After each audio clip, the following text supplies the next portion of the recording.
Welcome, gentle viewers, to Animal World, our co-inhabitants.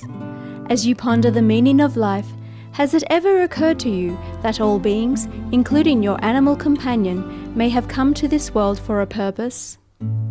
During your prayers to God, have you ever thought that your animal friend may also have a spirit or soul? Many people have come to realize that animals have feelings and emotions just as humans do. Fewer, though, know that instead of needing our help, animals have much more to offer as helpers to humanity and the planet. Through animal telepathic communicators, revealing messages are being passed on to humankind from animals. Dr. Michael Bascom is a holistic veterinarian and animal telepathic communicator from Australia who has developed the ability to tune into and commune with animals. Today, Dr. Bascom explains more about his telepathic communication with animals, particularly horses, and how he helps others be better in tune with their animal companions.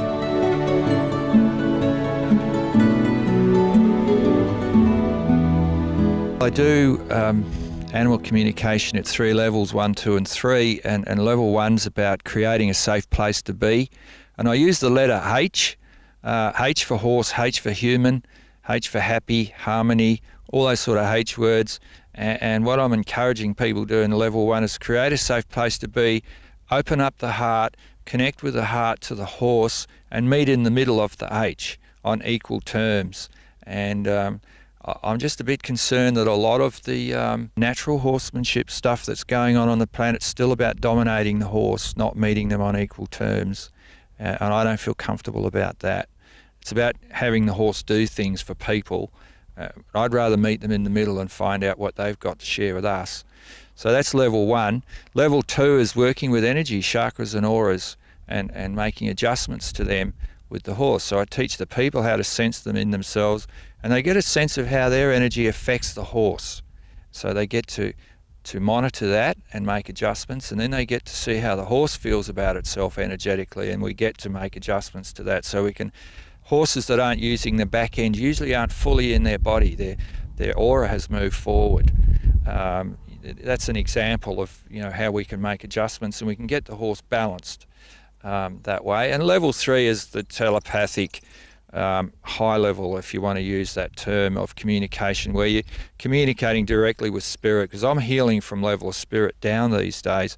I'm finding that's the most direct way for everybody. When I'm working this way, like even today, we can work out how far what we've done has gone out around the planet and the universe. And I was working with a lady on the phone the other night with her cat, and 288 other beings were connected to that healing, around the planet. Yeah.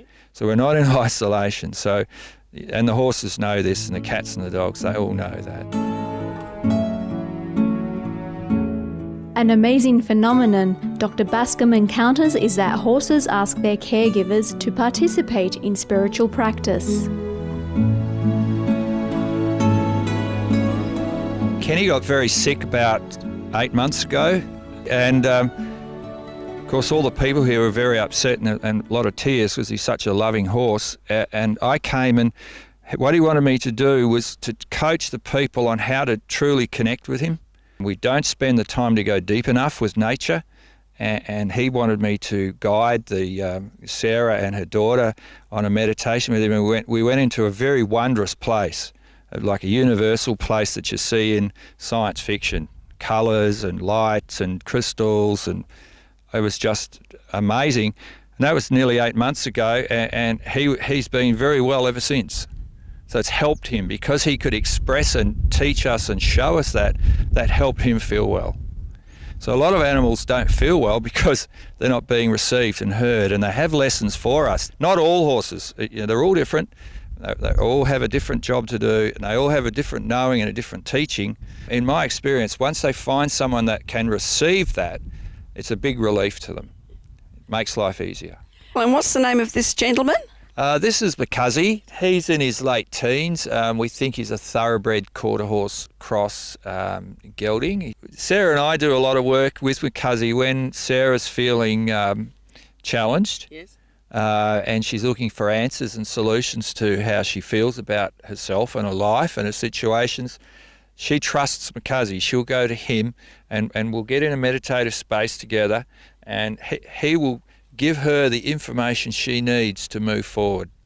And I find horses are brilliant like that, and all animals, but for me, I work with horses mostly in this area, and when I'm teaching animal communication, I'm teaching people to create a safe place to be for the horse and for the humans. And humans will go there with the horse. They trust the horse and they feel safe with the horse because they don't feel judged. With horses, they're honest and straight, and they don't dump on you and they don't judge you, and they just tell you what you need to hear. It can be cold, it can be chilling, and it can be to the point.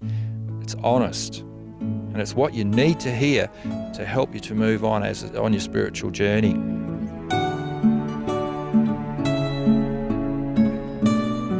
We'll learn more about the special abilities of our spiritually inclined animal friends after these brief messages. Please stay tuned to Animal World, Our Co-Inhabitants, here on Supreme Master Television.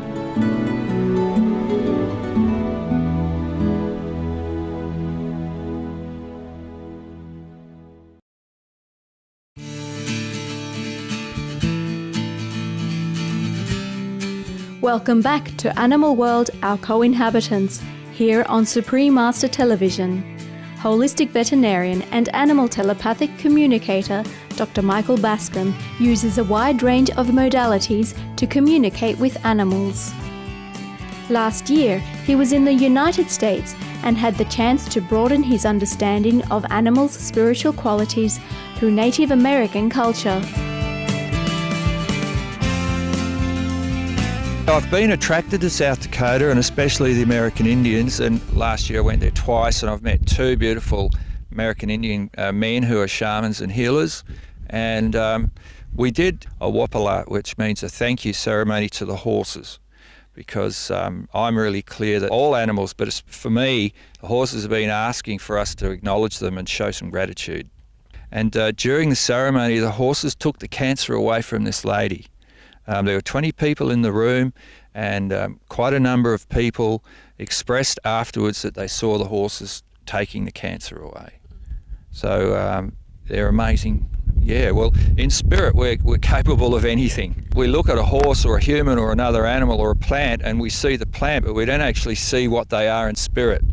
Kenny's a spiritual master, and he takes me to a place where he's not a horse anymore. He's a different type of being. Down here, he's agreed to come into a horse's configuration. Yeah, so we got to have this wonderful experience in this Uipi with the horses, and I was asked to speak. It was a very profound moment for me, to speak the truth about people and the adjustments they need to make in their attitudes and their behaviour to align with universal consciousness. Dr. Bascom explains the type of spiritual work a horse does when he gets into a meditative state. Obviously, Makazi knew the importance of the interview and was extremely focused on it. So our friend has gone back into his meditative state now. Can you talk about that? Yeah, if you watch him, his eyes are half closed and his head's hanging down and his ears are relaxed and slightly back, and his lips are completely wobbly and loose. And what Makazi has done is he's tuned into us, into our silver thread, some people know it as, our column of light to source, and he's sending messages out to the world. He knows he's being recorded. And all right, yeah, so he's speaking to all the horses in the universe right now and asking them to support us and to rally together to help the planet. Yeah.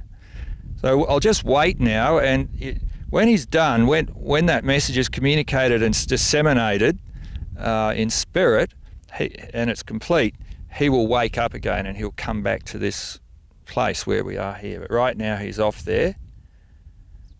It's interesting, isn't it? Because last night, and I'd made arrangements for this interview, I pray every morning and every evening to Creator, to the Spirit, and I ask what it is I need to know, and I ask to be supported, and I ask how I can be of good service.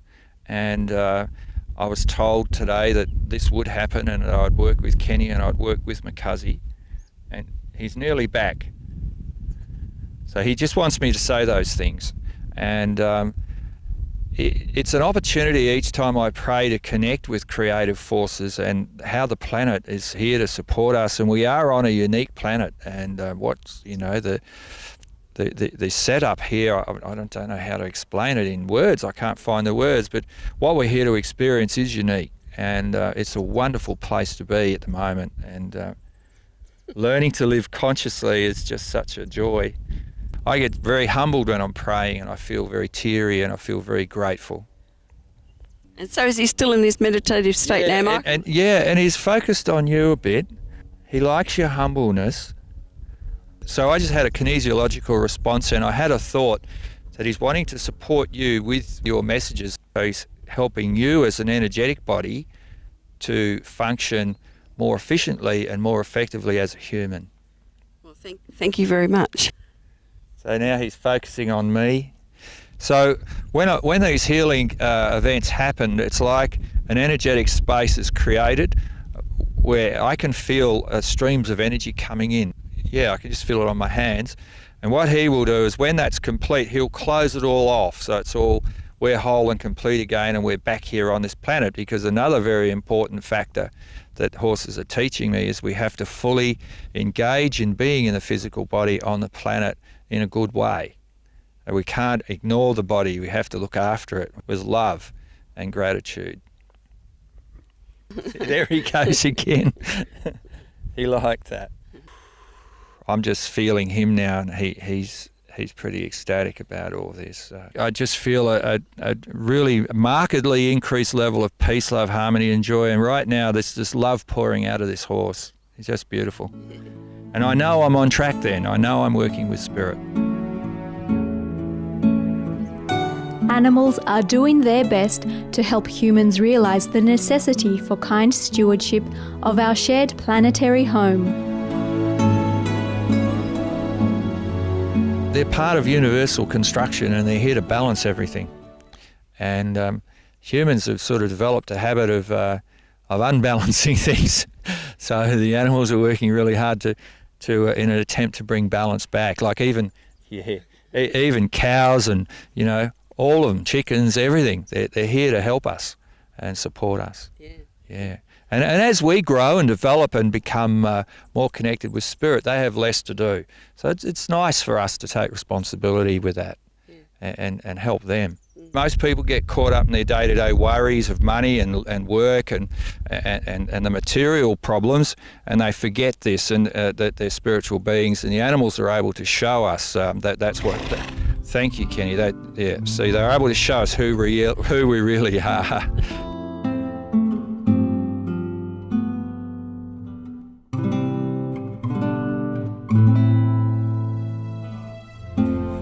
We thank Dr. Bascom and our horse friends for their work in helping to make our world a more harmonious home. Gentle viewers, thank you for joining us today for Animal World, Our Co-Inhabitants. Up next, stay tuned for enlightening entertainment right after noteworthy news here on Supreme Master Television. May all beings on our planet live in love, friendship and happiness.